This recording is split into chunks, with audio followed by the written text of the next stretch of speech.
అక్కడినంతా కనుక్కునేదంట. Mummy పోతుంది, mummy phone call చూడు. నాకు చూస్తుంది. సరేలే, సారీ చెప్పు.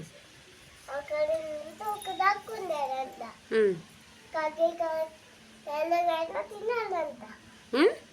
ఎలాగైనా తినాలంట. ఏంటిది? మాసముక్క.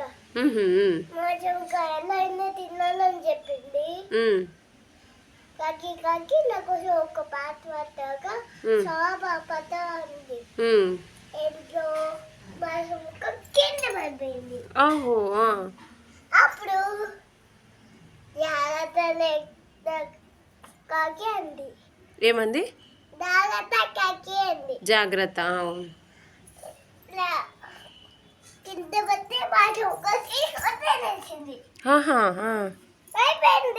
అయిపోయిందా? సూపర్ చెప్పావు డింపుల్.